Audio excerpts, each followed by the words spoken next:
Museums as Learning Environments: How the San Diego Natural History Museum Engages the Community. Hello, I'm here to talk about the San Diego Natural History Museum, known to locals as TheNat.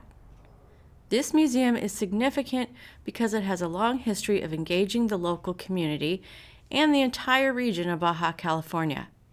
Let me start by telling you how it all began. The San Diego Natural History Society was founded by a handful of citizen naturalists in 1874. The society/museum has been an active research institution ever since, and is notably the oldest scientific institution in Southern California. The museum we know today was formally dedicated on January 14, 1933, and not long after they had settled in, World War II intervened. In early 1943, the Museum of Man, Natural History Museum, and Fine Arts Gallery were the first institutions to be drafted into service as military hospital wards, each with orders to pack away its exhibits and relocate offices. Sailors and Marines helped curators prepare more than 1 million artifacts for storage. When the museum staff was able to return, they had the challenge and opportunity to go through their collections. This monumental task resulted in the board adopting a firm policy to restrict collections to the southwestern United States and northern Mexico. With this binational approach, the NAT has brought the entire region of Baja California together. The website states, "The data we collect are often used by local citizens and organizations to inform conservation efforts. In many of these areas, the biodiversity is incredible yet not well documented. One expedition at a time, we attempt to fill in those voids and contribute to the conservation of some of the most amazing places on Earth." In fact, the Baja California region is said to be one of 35 biodiversity hotspots in the world. This region is home to many species found nowhere else on the planet, yet endangered and threatened by habitat loss. This is exactly why I chose the San Diego Natural History Museum for my case study, because it is so regionally specific. I also wanted to follow up on this museum after the AAM lecture we listened to in week 13. You may remember Erica Kelly from TheNat discussing the Desert at Night audio in the Costa Cactus exhibit.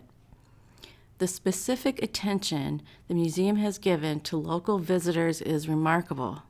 They reflect the biodiversity of the region by utilizing English and Spanish throughout the museum. This is the first and most obvious way they reach a larger audience. It makes me feel special as a local who has grown up with both languages all around me. It's fun to see and hear the way we speak in San Diego. To learn more about the NAT, I reached out to museum educators who were very kind to speak with me. I was very fortunate to interview not one educator, but 3.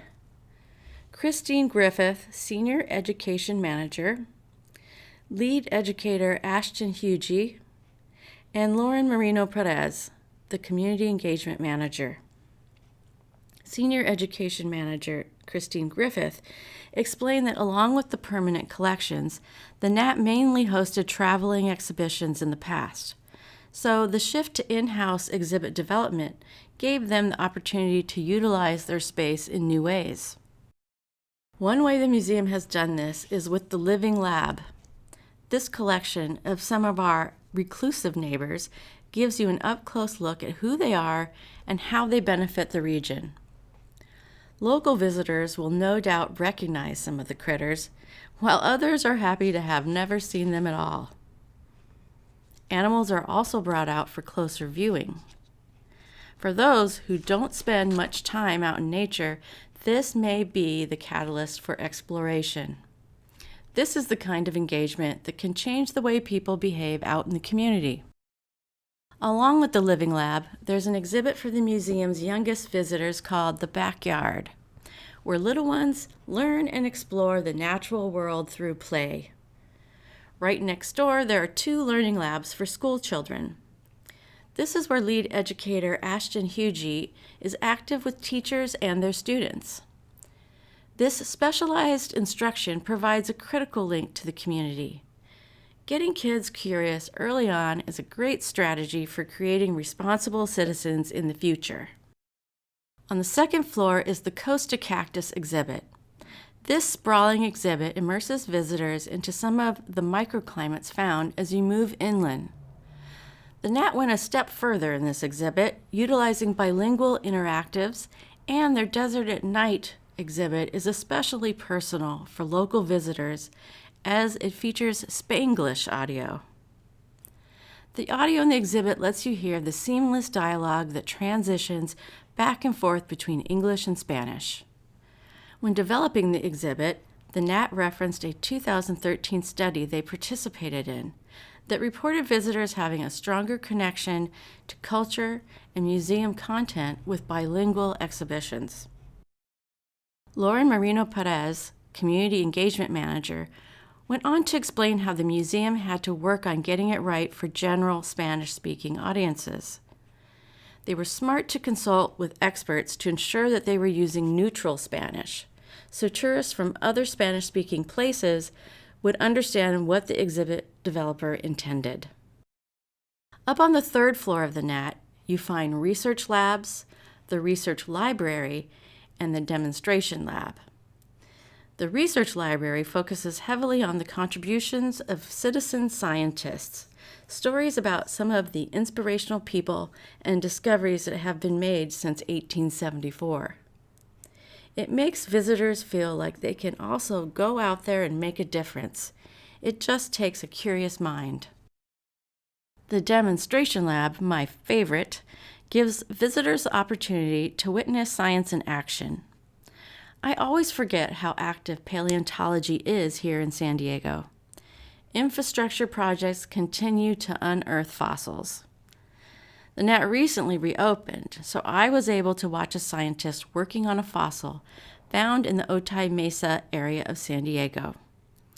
The demo lab sign reads, "I am working on fossils from Otay Mesa Route 11, discovered May through June 2020. They are roughly 16 to 15 million years old and are likely bones of camels and horses." To be privy to the process of discovery is engrossing, to say the least, and it makes me feel like I'm part of this incredible place. To round out this case study, I'd like to share how TheNat engages visitors online.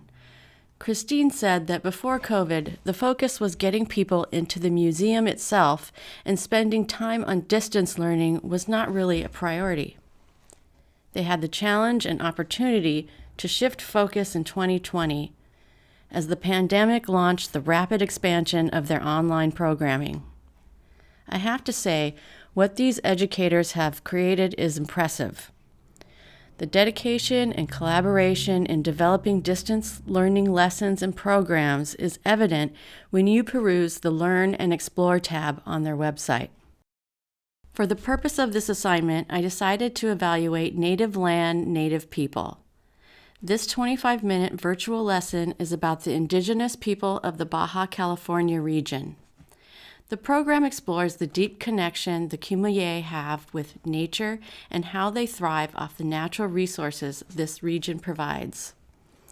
Ashton is the educator hosting this lesson and does a nice job of engaging the audience with some open-ended questions to get things going. Because this program had teachers and young students in mind, the lesson gives cues about when you may want to pause and discuss, gather supplies, or imagine what San Diego looked like a long time ago and draw it. Students are prompted to think, draw, make salt dough pottery, and engage in storytelling activities. As an educator, Ashton really enjoyed the collaborative effort in creating this program. The Barona Museum and Cultural Center helped Ashton in development, helping with terminology and proper pronunciation of indigenous terms. Choosing the San Diego Natural History Museum as my case study turned into a rediscovery of the museum for me. The evolution of this organization is remarkable and makes me proud to live here. The Living Lab, Costa Cactus, citizen science, and online learning opportunities reinforce the Nat's long history of stewardship. These are just some of the ways they engage the community and provide multiple learning environments. Thank you for joining me today. My deepest appreciation and thanks go to Christine Griffith, Ashton Hugie, and Lauren Marino Perez for sharing the important work that they do at the Nat.